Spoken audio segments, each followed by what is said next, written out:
Good morning. This is Monday morning, and as you can see, I've got my Ivor t-shirt on. Um, so what I do on Mondays is it's the only day that I'm allowed to drink caffeine because I'm very ADD. Got ADHD actually. I have since I was very very small. My mother said I didn't stop running around, and I don't know. I've always just been like this. So caffeine is not a good idea for me, but Monday mornings, because I wake up early on Mondays and try to wake up early for the rest of the week, is I'm allowed to have caffeine on a Monday. And then on a Friday night I do the reverse. I have caffeine on a Friday night so I can stay up late. Um, yeah, just talking about the floods in KZN. It's really hectic and a lot of damage going on there, and sort of, I mean, I haven't even seen the amount of damage, but just the videos that I saw, and wow, I mean, this global warming really seems to be a real thing. I was a bit of a climate denier, or a global warming denier at one stage. I was listening to a lot of stuff going like, yeah, it's getting hotter naturally, but this really seems to be a real thing. In fact, I had a conversation on Friday night with a woman who's doing a PhD. She started doing it on conservation, and now she's changed it on to sociology. It was a very interesting, like 2.5 hour intense conversation. Friends of mine arrived, and it was at one of these meetup things, where it's just like online. It's on an app called Meetup, and you can just go, and there are like 94 people going. So I thought this looks good to do on a Friday night, and ended up speaking to this lady. And she says that if that we've basically got 10 years. So that's like from today, basically 10 years, and then that's it. Oh, just by the way, so I don't have any beauty filters on at the moment. This phone, phone that I'm filming from, like you can adjust your beautifier.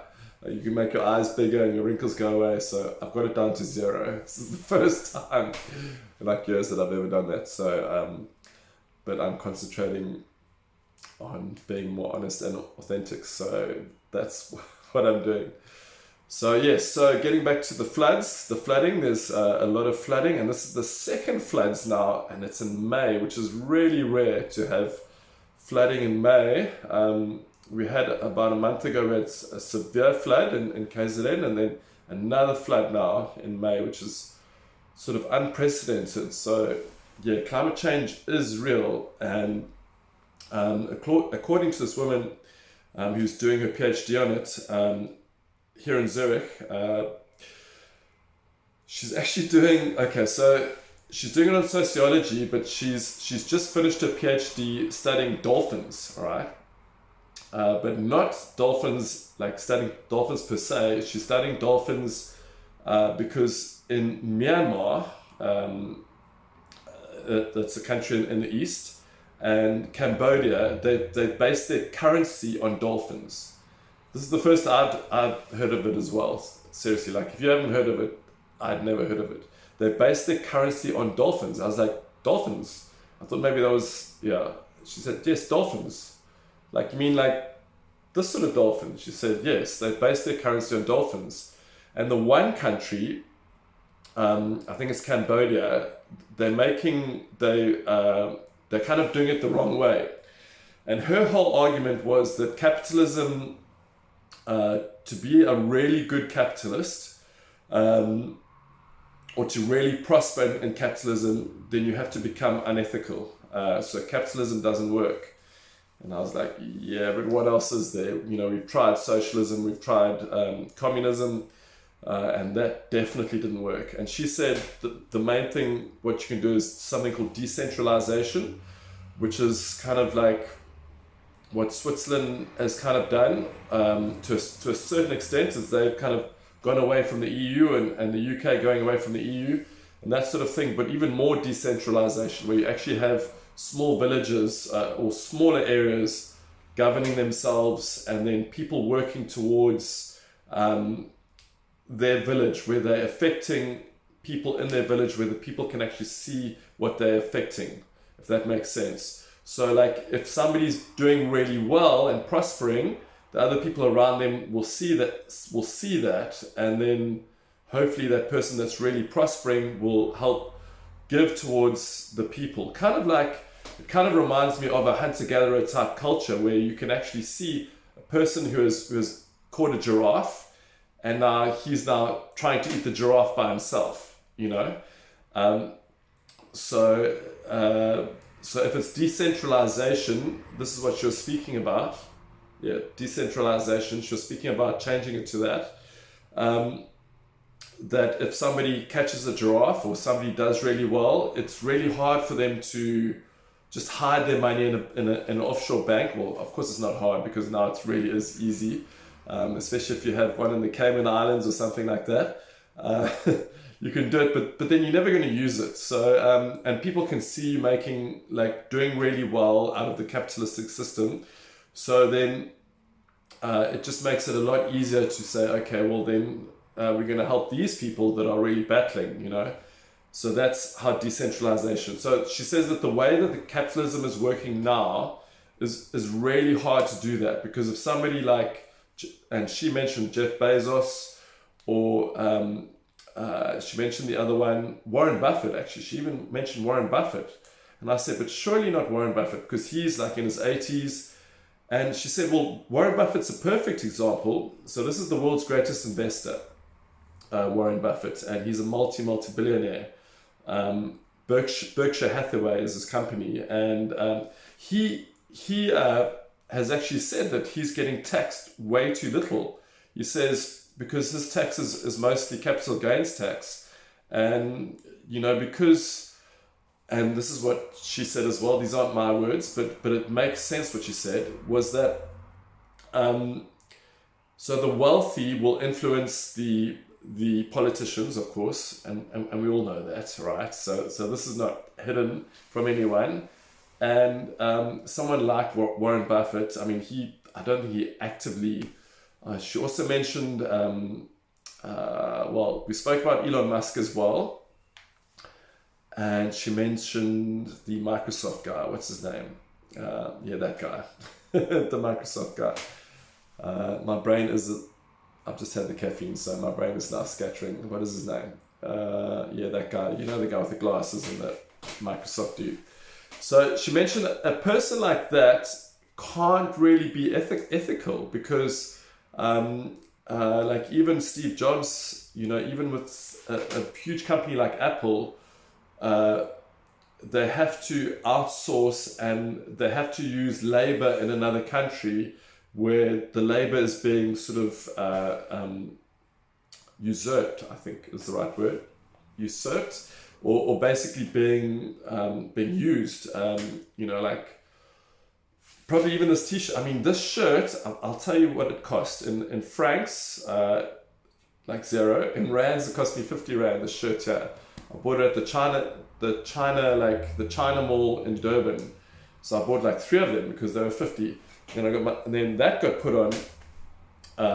That cost more for me to put on, and I got something put on the back as well for free advertising when I was still practicing as a chiropractor. It just says chiropractor on the back for free advertising. So if I walk around, people go, you're a chiropractor. But anyway, that cost more. This calligraphy cost more than the actual shirt. So this was definitely some form of child labor went into the shirt. And, you should say, you should burn that shirt and never buy it. But how do you know what you're using? For sure, this very phone that I'm speaking to you on, there's been some sort of exploitation of humans. Anyway, going back to her research, there's Myanmar and there's Cambodia, and both of them have based their currency on dolphins, all right? On the dolphin trade and on dolphins per se. They've based their currency on it. But so Cambodia have really profited, and there's people that have made money out of selling dolphins, and they've really used it in a capitalistic way. Whereas Myanmar have said, okay, all the money made out of dolphins, because we've based our currency on dolphins, that's what she told me. I'll have to look this up and maybe get back to you about that. Research is not my thing, but I can do the research, it's fine.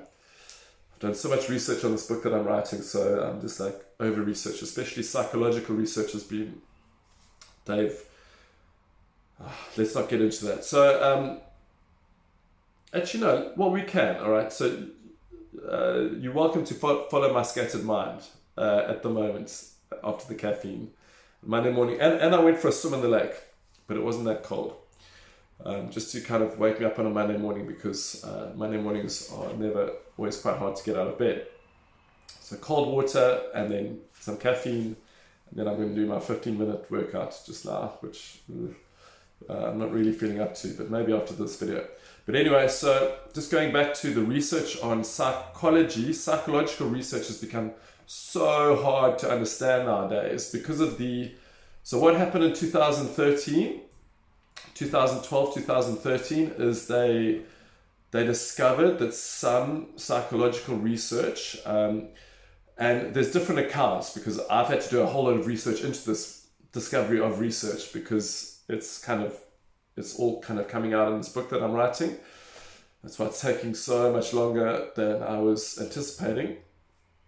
And another fun fact on that is I was in Mexico and I got to 25,000 words, and I was like, woohoo! That's like the length of a normal book, and actually it's 50,000 words. So then I was like, oh, I'm gonna have to add so much more into it. But yeah, then I discovered all this research, and then there's so much actually more to tell. Now I'm on like 77,000 words, getting back to the psychological research, and then we'll get back to Myanmar and Cambodia. So there is point to all of this. So, and the dolphins and the climate change. All right. So we will move on back to there, but for now, we're talking about psychological research. There was like a witch hunt of psychological research, and these poor psychologists that have been working their butts off doing all this research for like many years, like really doing good research and finding really good stuff. And then there was this really good TED talk, and I actually brought up the TED talk on how posture, like if you do like a power pose, I don't want to show off my tattoo, but if you do a power pose, actually I can show off my tattoo, there it is there. It's actually the unrideable wave. This is to remind me not to catch the unrideable wave, because it's like a metaphor for my life. I always try and bite off more than I can chew, so it's like a metaphor. Yeah, so anyway, so you can see it, and there's a lot of other hidden meaning inside there. I can show off my biceps as well. Now that's the fourth topic. So let's go back, and now we're going to rewind all the way back. So psychological research went through a major overhaul in like 2013, where they discovered that only 41% of it was could be replicated. So it was called the replication crisis of psychological research. And if you haven't heard about it, I'm not surprised why, because it's been kept on the down low. And then all the faculties, they went after all the faculties after that. Even neuroscience, and even the science of financial science research, they even went after that. And they wanted to actually stop psychology as a science. Psychology itself actually nearly got stopped, not nearly, but there was a lot of talk of stopping psychology as a science, because they went over all the research and they found that 41% of all the research that had been done was could be done again, because their sample size was mostly on college students, because it's much easier to get college students to participate in psychology research than it is to get the general population. So you get these like first year college students, you give them an extra credit, or you give them a bit of money, but mostly it was for extra credits.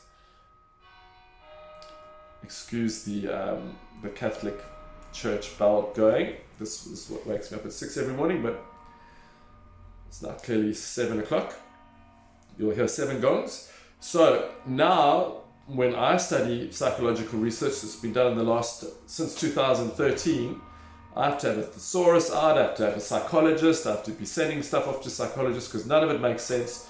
Because now what they have to do is they have to make it so that nobody can actually understand it, and then imply so that only a psychologist can understand it, a psychologist with a PhD or one studying a PhD. So it's really hard to understand psychological research in the last, it would be the last 9 years, which is kind of tricky for a person like me. I'm just a chiropractor, or I was. Now I'm writing a book. All right, so that's what's happened to the research on psychology because of this witch hunt, and you can see why. So they're all worried about their jobs, and because psychology might not be a science, and all these professors are all kind of quaking in their boots, and that's why. So there's some like really fascinating stuff coming out about the human brain, which was the thesis for the book. And then I discovered this incredible research, and then I tried to approach these guys, and they gave me more research, and then I said, you know what the implications are of this, because it's fascinating what they've discovered. But yeah, it took me 3 days to actually even find the initial stuff, and then another like 5 days to decipher. So the first research was really easy to understand. It took me about a day. And then the research after 2013 took about 3 or 4 days of like talking to psychologists to try to understand it. So that's how complex it's become, and how it's basically written in Latin. So we've gone back to the Middle Ages where everything was in Latin, and you'd have to go to like your Latin psychologist to try and understand what's going on there. So we're going to go back from there. We're going to go back to what this lady was talking about, what's happening in Myanmar and Cambodia. Now, Myanmar is very interesting because they had a mass, it's a Buddhist country, and I can't remember, I think it was about 10 years ago or a little bit longer, they had, I'm going to have to get back to it and tell you the exact dates for that, but there was a mass genocide, and it's the first time that a Buddhist country has had a mass, like they just killed, like I think it was over 1 million people, like a mass genocide in Myanmar. But anyway, since then, I mean, it's crazy to be happening in the 2000s for genocide to be happening, and it was basically because it's split between two sets of, or two tribes. So like a really good example of tribalism, and it was the government that decided that this one sect didn't deserve to live, so they were just killed, as far as I know. Of course, there's a lot more to it. I'm not a political scientist, but Myanmar is very interesting. Now it seems like they're on a very interesting course, because her PhD was studying Cambodia versus Myanmar, that have both based their currency on the dolphin, this dolphin, right? And Cambodia have done it in a way where people have profited off dolphins. So there's a tourist trade, and then it's become very capitalistic. So she was saying, because she's very anti-capitalistic, and I was like, yeah. But anyway, she was saying that Cambodia has done like a lot, has made a lot of money out of the tourism that have come to see the dolphins, because there's areas you can get taken out, and then you can buy like little wooden carved dolphins and all these sort of things, and then the shop owners and the people involved in the dolphin trade make a lot of money. Whereas Myanmar have said, no, okay, we're going to base our currency on the dolphins. It's all going to be about the dolphins, but any money made out of the dolphin trade, because so we're going to base everything on dolphins, not on gold like money was based before, and then now it's basically, in other countries, it's based on pretty much nothing, or it's based on the US dollar, which they're just printing more of. So these countries have based it on something, which is the dolphin, right?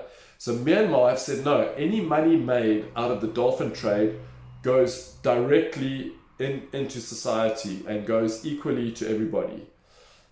That's kind of what I understood from what I got from her with the thesis. And then a friend of mine arrived who was a banker, right? And this guy works at one of the biggest, I'm not going to name the bank, but one of the biggest banks in the world.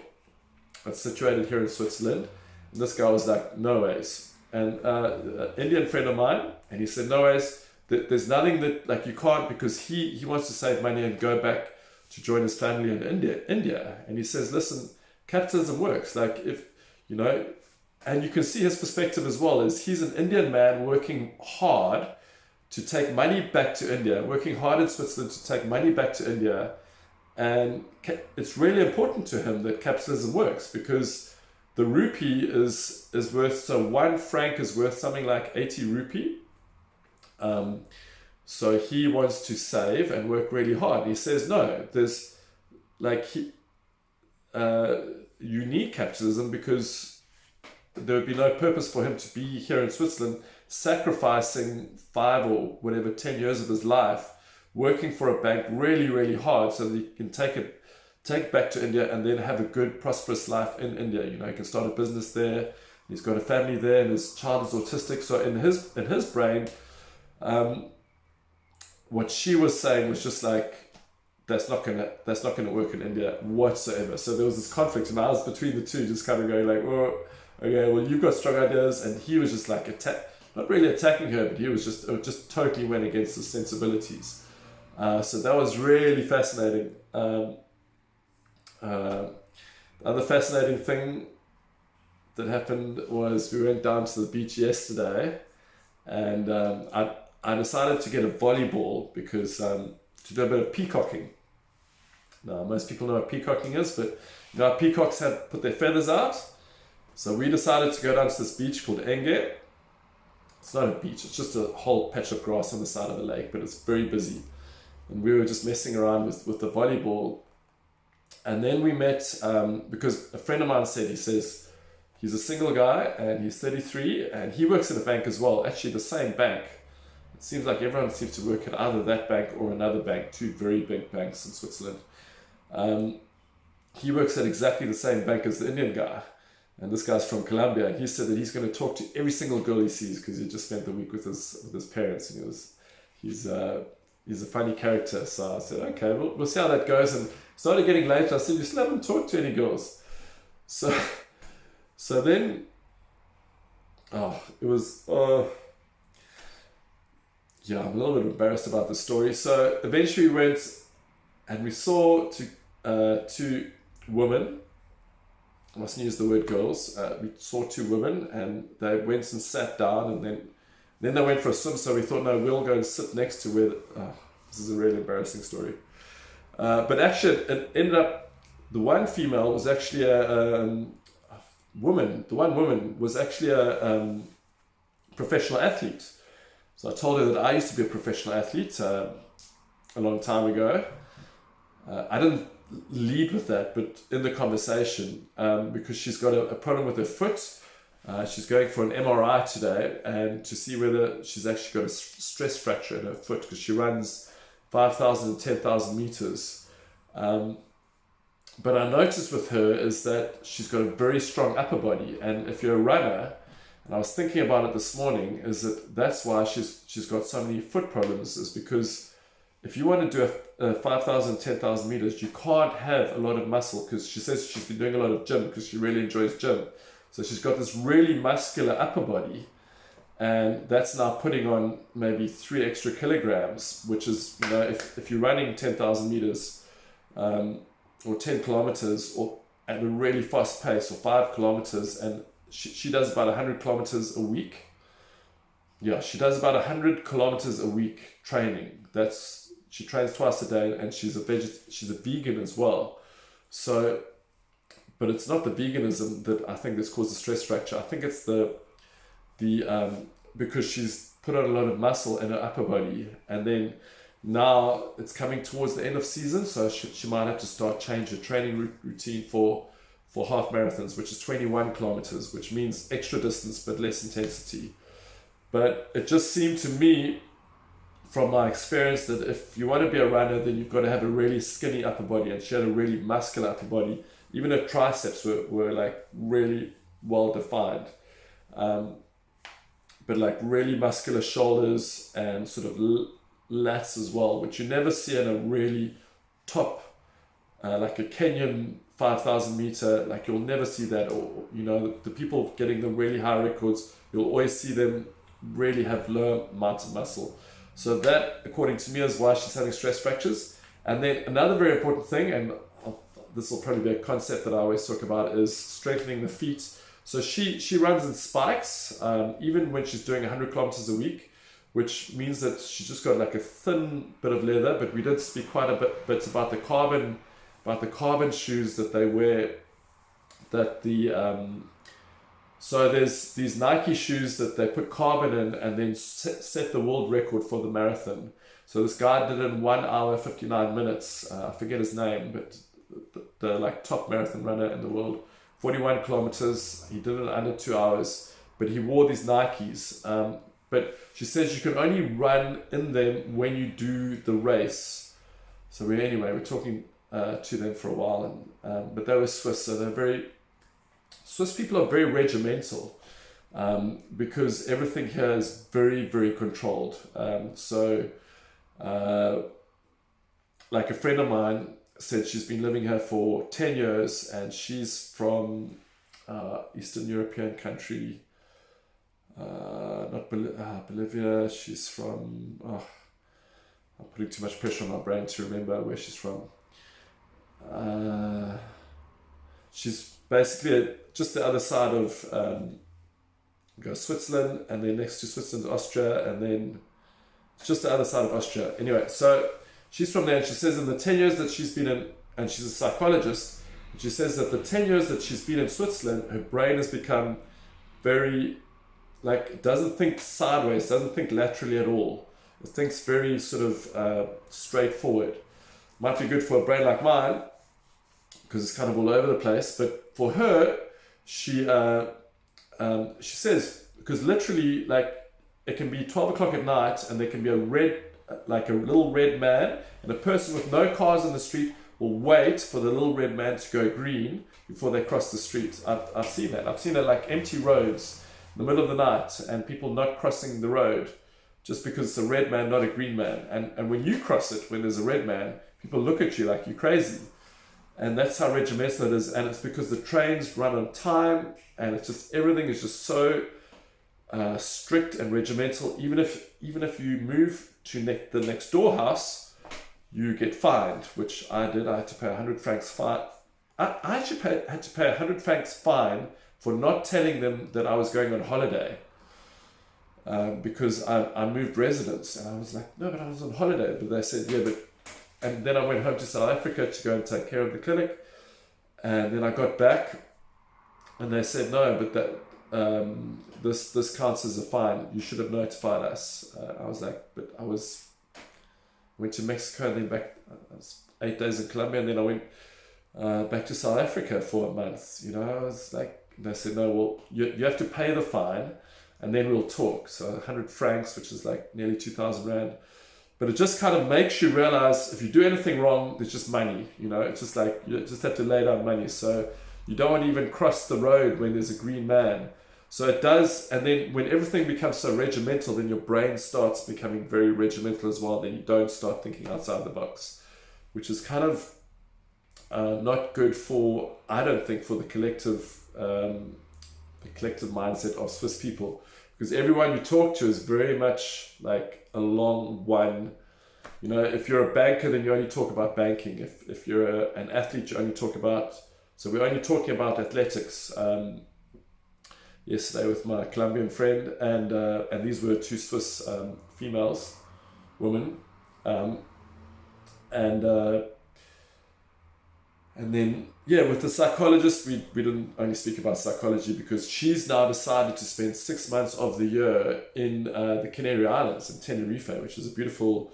She did a windsurfing competition in Tenerife, in El Médano, and they got good wind and really good vibe. The Spanish, that sort of Latin vibe is really completely different to the Swiss vibe. But it's why Zurich is very interesting is because there are a lot of Latinos here, so that kind of gets things.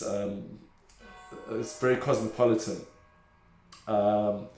So I've got my friend Yulia busy painting. I'm staying with a friend of mine called Yulia. She's from Russia and she's busy painting. So maybe I can put this on pause and we can see how far it's got. And then we'll end this video. Let me put it on pause. So anyway, this is what she's working on.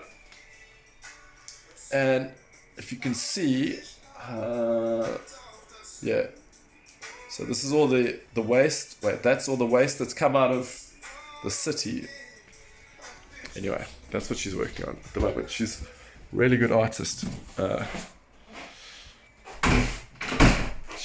couldn't ask her, but yeah, she wasn't there.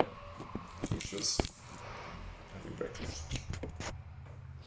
Anyway, I hope you're having a good day, and oh, do you like my new poster, by the way?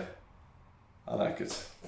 It's got a lot of subconscious, so it's got a lot of, if anyone's into NLP, fascinating, but you can do it with images as well. So I'm getting into your subconscious with that image over there.